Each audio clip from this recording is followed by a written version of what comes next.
Welcome back to Legends Live, as presented by the National Basketball Retired Players Association, the home of all our NBA and WNBA legends. I'd like to remind all our viewers you can submit questions during the show, and we will answer those before we wrap up. Without any further ado, I'd like to welcome in today's guest. We have former Georgetown Hoya. He was a 7-time All-Star with the Charlotte Hornets and Miami Heat. He is an NBA champion and a Basketball Hall of Famer. We have Alonzo Mourning with us.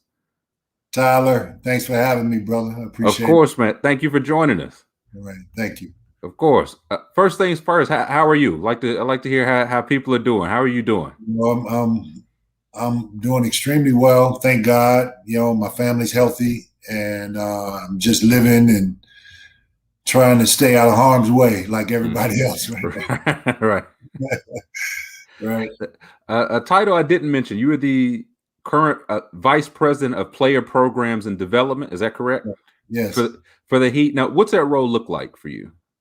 Well, first of all, the role is pretty much based on a relationship model. It's important for me to kind of establish a strong, trustworthy relationship with the players, so that I can help them not only be great professionals on the court, but off the court. And just I have a wealth of knowledge through the coaches and mentors, and just my basketball experience over 30 some odd years, and I'm able to share that with these young men and to try to help them make better decisions. Not, like I said, not just on the court, but off the court as well. Definitely. Yeah. So we've got a couple of our legends, Caron Butler, Ruth Riley, in the Heat organization. Are they doing any work? Are they just taking up space, or what are they doing with the Heat? Listen, they are using their experience and knowledge of the game to complement our organization extremely well. Obviously, Caron's career speaks for itself. From Connecticut, he come from humble beginnings, and he's worked his butt off, to get to where he is. And after retiring, he did some color commentating as well. And he spoke about the game at a very articulate level. Now he's on the sideline, mentoring and teaching our young men, so I'm excited to see him transition into that role. I think he's doing a phenomenal job. I watched him in practice yesterday, and I just gave him a thumbs up when I saw from a distance, so I'm proud of him. And then Ruth, what words can't explain. She was an amazing player, and she is doing a phenomenal job behind the camera. Really explaining the game, articulating it in a very simplistic way so that fans can understand the game at that particular level, so she's doing a phenomenal job. I'm proud of her as well. Now, what have some of the challenges been for you in particular, just during the pandemic? Like, how has that changed, what your duties look like?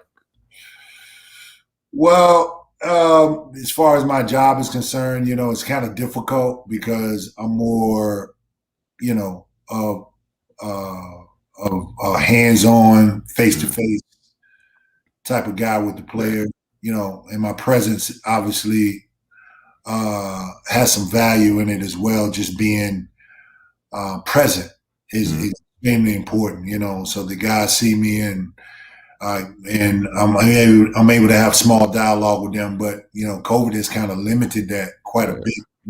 COVID has altered, so many different professions, lifestyles.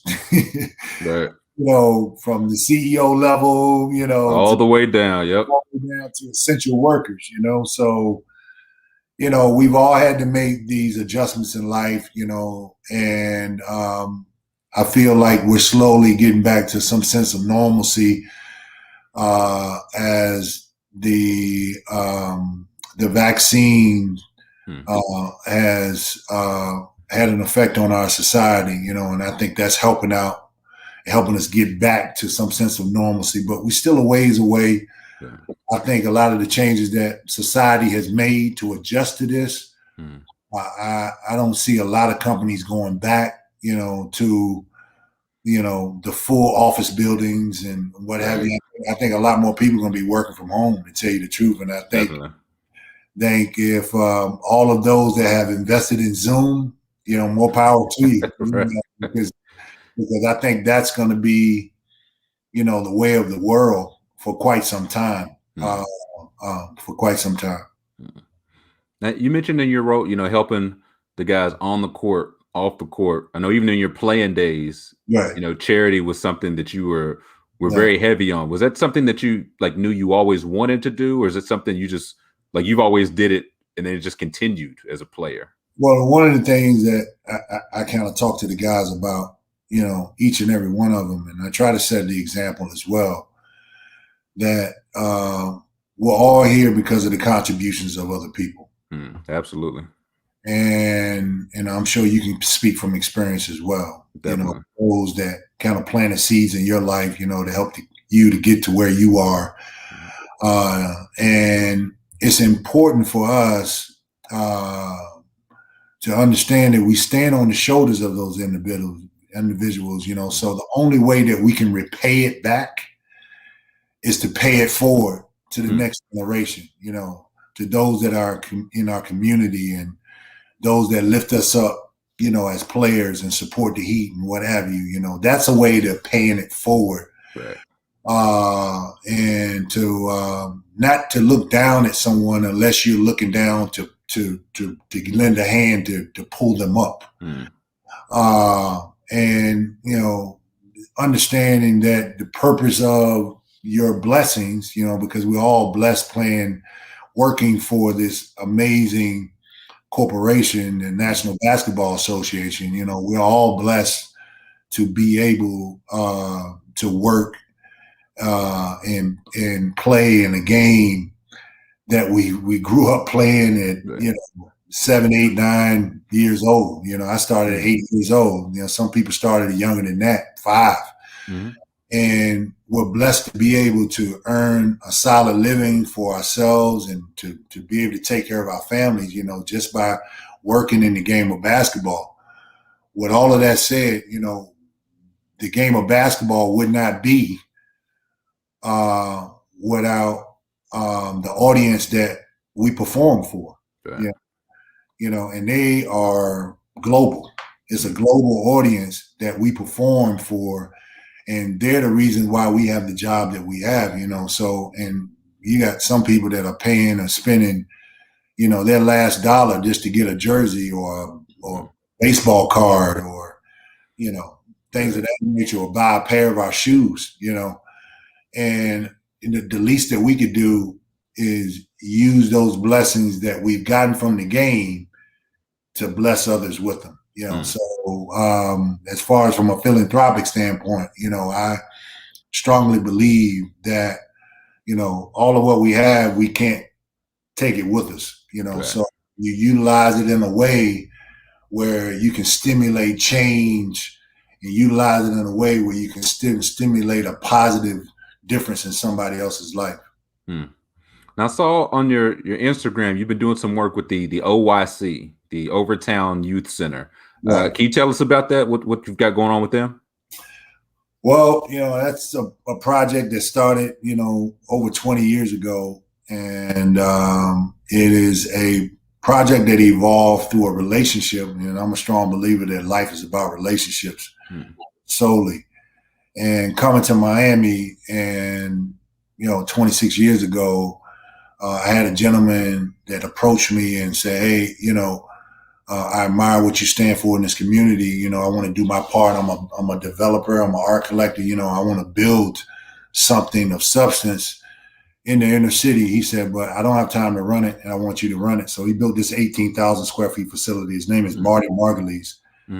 And he asked me to use every square footage of the building for the children and families in that community. I didn't know anything about running the center. So I found an organization in Portland, Oregon, through my connections with Nike, called SEI, Self Enhancement Incorporated. And I flew that organization, the head of that organization, his staff, I flew him down to Miami, and I went out of pocket and paid for his services to help set up an amazing culture that has allowed us to graduate 100% of our kids from high school, 90%. Wow. 90% of our kids go to college and graduate. We start at the age 8, second grade, all the way through post-high through age 25. And that's been up and running now for 18 years. And we're in the process right now of building a state-of-the-art 56,000 square feet facility on the same footprint, right, as we speak. So we went from 18,000 square feet. We've grown out of it. Now we're building up 56,000 square feet. So what you've seen on the Instagram was different components of our programming. And now, because we don't have a home yet because it's still under construction, we work on site in the community. And one of the things we've done, we've partnered up with a lot of the corporations in the city. And during this pandemic, it's been a very challenging time for so many families. So we have been feeding hot meals, packaged hot meals with drinks and water and snacks and what have you, over 300 meals every Monday, Wednesday, and Friday. Hot meals. We get a catering company come in and prepare the meals. That's excellent. We give them out to the community, and then we give away boxes of fruits and vegetables and produce and dairy products. We partnered up with another company called Deliverlean, and that's allow us to provide fruits and vegetables and boxes to families as well. So every Monday, Wednesday, and Friday, we give away a total of a little over 500 boxes and hot meals. That's excellent, man. I know they're thankful for your work. I thank you too for doing that kind of work, setting that kind of example. Thank you so much. Well, that's just one component of the program. The initial focus is literacy. I always tell our kids in our program, I say, look, if you can't communicate in this world, you can't survive, so we just kind of teach them the importance of value in education, embracing it and understanding, how it will open up other opportunities down the road for you, so that you can work towards being a positive contributing citizen. Definitely. Yeah. Now, going backward a little bit, you mentioned like the importance of education. When you were coming out of high school, you were #1 recruit. What attracted you to Georgetown and to like the culture that the late great John Thompson had established up there? Well, it puts a smile on my face for you to ask that question, because I love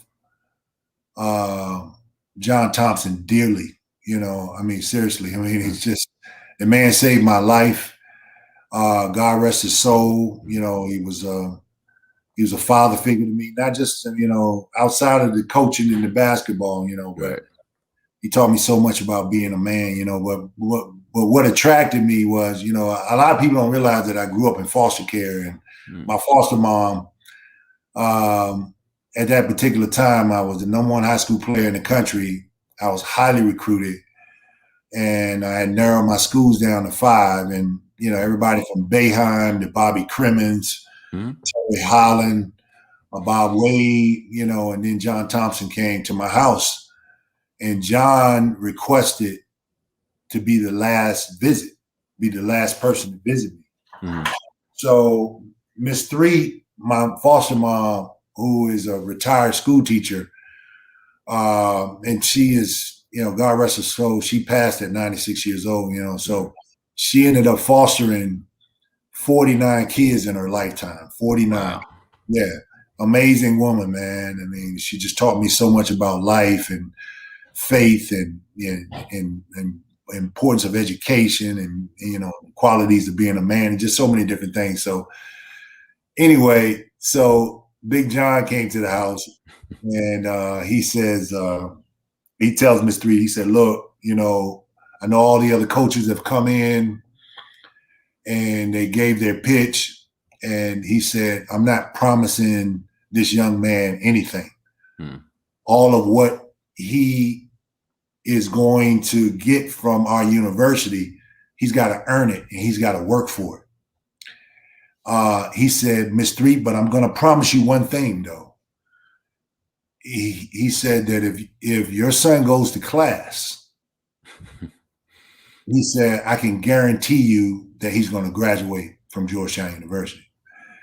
So she turned and looked at me and she's like, well, we already know where you're going to school.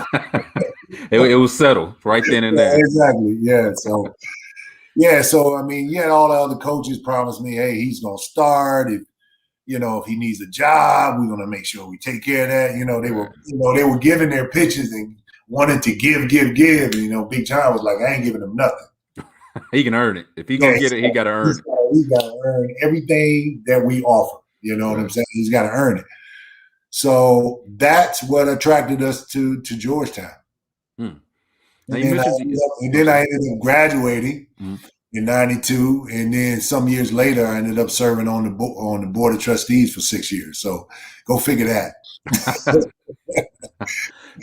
You mentioned you graduated, did your 4 years, and it was different in the early '90s. But was there ever any thought of coming out early after freshman, sophomore year? You know what? It was, but it wasn't popular. Right. You know what I'm saying? It wasn't. Yeah. It wasn't like one and done. And I'm sure that in this current environment, I would have been forced to leave after my freshman year because, I led the country in block shots my freshman year. And then I had a dominant freshman year, in the Big East, all these accolades and what have you, So I could have easily left and been a lottery pick. But I had promised Miss Three. I promised my foster mom that I would stay in school and I would get my degree. And you know what? I look back and my time in the nation's capital and under the tutelage of John Thompson was the most enlightening experience and 4 of the best years of my life. Now you, on the court, you weren't much of a 3-point shooter, right? Again, it was a different game. Do you think if you came up, I definitely shot him. Occasionally, I shot him. Okay, every once in a while. Every once in a while. So, do you think if you came up now, I like the higher percentage shots, though. That's fair. Yeah, that's fair. You think if you came up now, you'd be shoot like the corner threes or top of the break threes, or you think you'd still be more down low, higher percentage shots? Well, I think in the Florida offense, that if the opportunity presented itself and I was left open, right, I had the capability of making those shots. So I would take maybe 2, 3 tops a game. But I knew what my strengths were. I'm not a Steph Curry. I'm not going to try to be something that I'm not. Right. And I was taught to play the game from the inside out. That's how I was taught. I was taught by my high school coach. I was taught by my junior high school coach, my JV coach. All of them taught me you play the game from the inside out. So you throw the ball in, the defense collapses. You find the open man, you find the cutter, you find the spot up shooter, and you play from the inside out. I think the Houston Rockets did a tremendous job of that during the years that they won. They threw the ball into Akeem. If they didn't double, you went to work, big fella. You know what I'm saying? If they doubled you and they sloughed back, boom, he picked it back out. Yeah, no doubt. And then he had Rudy Tomjanovich had 3 potent shooters on the floor, and guys used to just knock down shots, So, but now, you're playing the game from the outside in, and it's a statistical game now. Right. And people, their philosophy is, the more threes I make, the more effective, I'll be as a team, and I beg to differ, because I think too much of one thing is bad for you. Right. I think you need to have a steady diet of both. Right, like a nice variety. Yeah. You have a nice variety of both, and I think that the amount of layups that you get is going to open up the 3 for you, so the amount of inside paint shots that you get is, I don't think that that's something that we can excuse or we can downgrade. I think we need to prioritize dominating the paint. I think the teams that are the most successful are the ones that dominate that painted area and who rebounds the ball, simply because basketball is a possession game. It truly is. And it's the team with the most possessions, the most opportunities, usually the team that ends up winning. Yeah.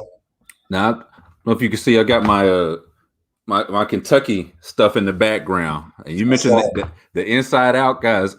What makes like a Bam Adebayo and Tyler Harrow special? Like, I got a couple Kentucky guys down there. What makes them special? Well, I think about Tyler and I think about how fearless he is, man. You know, when you think about 1 and 2 year players, you don't see the confidence in 1 and 2 year players that you see in Tyler Hero. He's always looking for, and he actually thinks he makes every shot that he takes. Right. Yeah. Yeah. He comes out on the court and his swagger, you know, his confidence, you know, it's just amazing to watch, you know. So I'm excited to see how his career is going to progress. I'm very excited to see how it's going to progress. As he gets stronger and his body fills out a little bit more, you know, he's going to be even more dangerous from that perspective. As far as Bam, Bam is a do-it-all type of player, man. He's going to fill up the stat sheets with your defense, rebounding, points, assists. I mean, you name it. He's going to give it all to you. And, you know, one thing that I told Pat when we first drafted him, and I told Pat, I said, I'm looking forward to the day that we hang his jersey up in the rafters, you know, and I saw it in him. I saw it in him then because, listen, the man, he comes from humble beginnings, single mother. He grew up in a trailer park. The hunger is there, and it's something that you cannot teach. You cannot teach the hunger. And he's, Jesus, his work ethic is across the charts. I mean, he checks all the boxes as it pertains to work ethic. And I know that as time progresses, as his body gets stronger and he gets more acclimated to the rigors of the sport, because the game can break you down physically. You know, if you don't put the time in to take care of your body, it will break you down. Yeah. So, you know, I think as he continues to get his body stronger, you're going to see an even more effective and a more dominant Bam Adebayo. One more question for you, then we'll jump into got a few viewer questions lined up. But All-Star game just passed. I mentioned you made 7 of them. What do you remember about your first All-Star game? Well, my first All-Star game, I didn't play in it. It was in I was hurt. Oh, okay. I had like an Achilles strain or something like that, or an ankle sprain or something like that. But anyway, I remember it being in Minneapolis. It was when they had just built the Target Center. And I'm going to tell you, I just remember the festivities that weekend. There was snow on the ground up to your knees. And I remember going out on Friday night. Prince had a party at Paisley Park, his studio. Okay. And everybody was dressed up, but it was snow on the ground trying to get into this place. And I'm going to tell you, man, it was probably the livest party I ever been to in my whole career. I mean, Prince came down from the ceiling. He was in a cage, you know. He was lowered down to the stage, and he put on his performance. He sang Purple Rain. He ain't had no shirt on. He had his guitar draped around him. He had a chick with a leash around her neck. He was holding the chain. And I'm like, come on, man, Prince. I mean, it was over the top. You know, it was something out of a movie. And being a 24-year-old kid, man, I mean, I was like, eyes like saucers, man. I was like, wow, is this what it really this what it's all about? You know? I made it. Like, I'm here now. I made it. Yeah, exactly. I made it. Yeah, that's what I remember about my first All-Star experience. Oh yeah, that's a good memory to have and to keep with you. Tell me about it for sure. Yeah. So we'll jump into some of the questions. Let's see what we got here from our viewers. First one's from Bert Firkins. Bert says, Alonzo, can you tell us your favorite Muggsy Bogues story? Hey, Listen, Muggs. The one that comes to mind, like real quick. I had to think about some other ones, but the one that comes to mind real quick is, my first practice with Muggs. No, I'm sorry, my first game. And it was against the Indiana Pacers. We were in Market Square Arena. And he said, look, young fella, he said, I'm going to tell you one thing. He said, just don't let me beat you down the court. He said, just run and I'll find you. Right.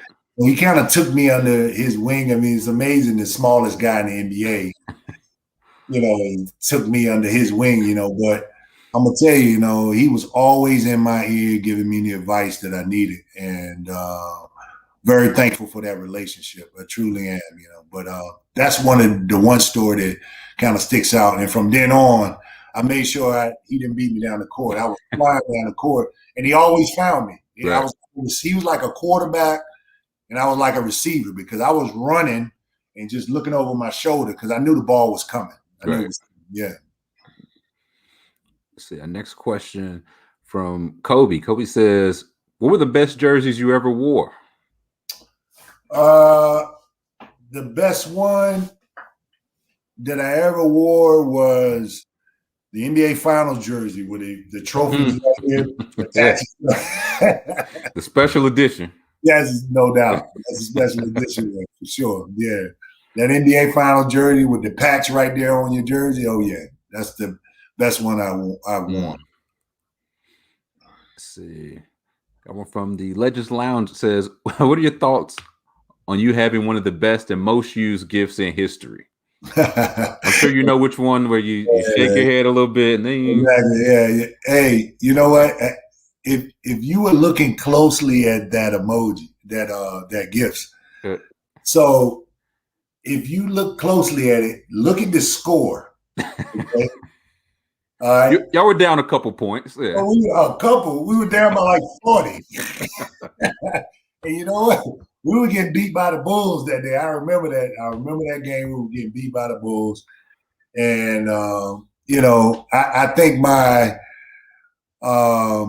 expressions spoke volumes. So what was the nodding part? What did you realize where you were nodding? I didn't know what I realized, but I mean, I'm assuming I was saying, it is what it is. But I can't believe it, but yeah, it's happening. Yeah, it's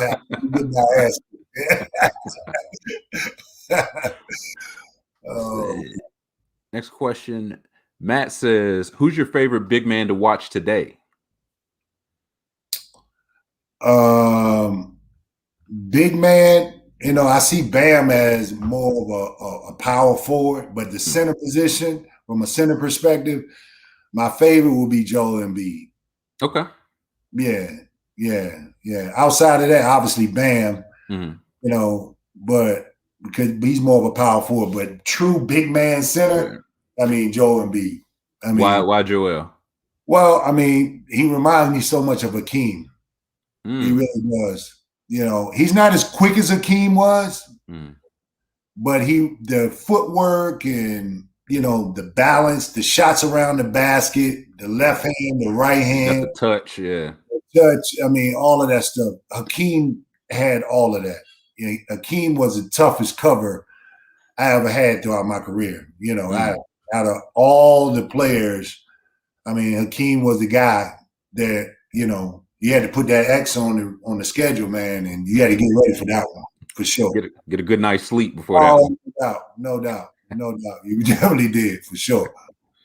Yeah. So one more. It was a question I had for you. What is heat culture? Like, I feel like we hear so much like, heat culture. What is heat culture? What's that mean to you? It means a lot. There's so many different elements of heat culture, I mean, there's so many words that kind of embody it. There's the hardest working, most professional, toughest, nastiest, most respected, most prepared team in the NBA. It's as simple as that. I mean, I think those words kind of embody the culture. And I think that from a professionalism and a preparation standpoint, it's enforced like nobody's making it up themselves. Right. Everybody's falling in line and following the blueprint. You understand what I'm saying? And I hate to use the word enforced, but it's not really enforced, but it's echoed throughout myself, Mickey Harrison, Pat Riley, Udonis, UD, Coach Spolster, all the coaches. We're all speaking the same language. So wherever a player turns, he's not going to hear anything different. Right. He's pretty much the same thing for all of us. In a different voice, yeah. It's just a different voice. So eventually, after hearing it enough, they just fall in line. Right. You just fall in line. And then if you don't fall in line, you don't last long there. Yeah. It's just simple as that. You just don't last long. So, I mean, it's about professionalism and preparation and being, best conditioned. I mean, all those things, man, that's all embody what the culture is all about. So you got one last one. We won't keep you too long. Like to ask all our legends this. We're getting together second season of our Legends playlist. Right. So what are you listening to? Either around the house, when you drive into the facility, what's in your headphones? What's in your car speakers? What's playing? Well, I'm a 90s hip hop guy. Okay. And I'm an old school R&B guy. Okay. So anywhere from Bobby Womack to Luther. Okay. Some singing. Yeah, exactly. No doubt. Yeah. Bill Withers. Mm-hmm. I mean, the list goes on, So, I mean, I'm an old school R&B guy and a 90s hip hop guy. Got to do 90s hip hop. This hip hop the current hip hop these days, I don't understand it. But the 90s hip hop, brother, I mean, you Naughty by Nature. I mean, Biggie, Tupac. I mean, the list, Jay-Z. I mean, the list goes on. I mean, all 90s. Tribe Called Quest. I mean, keep going. You know what I'm saying? So I'm straight. If I'm gonna do rap, it's got to be 90s. Okay. So it's either 90s rap or some old R&B. Wu-Tang. Okay. You got to do the Wu. So yeah. Okay. Yeah, we'll throw one R&B and one 90s rap song on the playlist for you. I like it, brother. Alonzo Mourning, man. Thank you so much for your time. Man, thanks for having me. I really appreciate it, man. It's an honor. And big shout out to all the legends out there, man. We paved the way, baby. Definitely. We'll talk to you soon, though. All right. Thank you. All right. That'll do it for this week's Legends Live. As you know, we got new episodes live every Thursday here, 5 p.m. Eastern, 4 p.m. Central. Catch us on the NBA Alumni's Twitter, Facebook, YouTube, or Twitch page. I'd like to remind you, you can watch any replay of any episode at legendsofbasketball.com/legendslive. You can catch the audio replay to any of our conversations by searching for Legends Live, wherever you get your podcasts. I'd like to give a big thank you to Alonzo Mourning for joining us. Thank you to Bridget and Julio behind the scenes. Thank you to you for watching, and we'll see you next Thursday.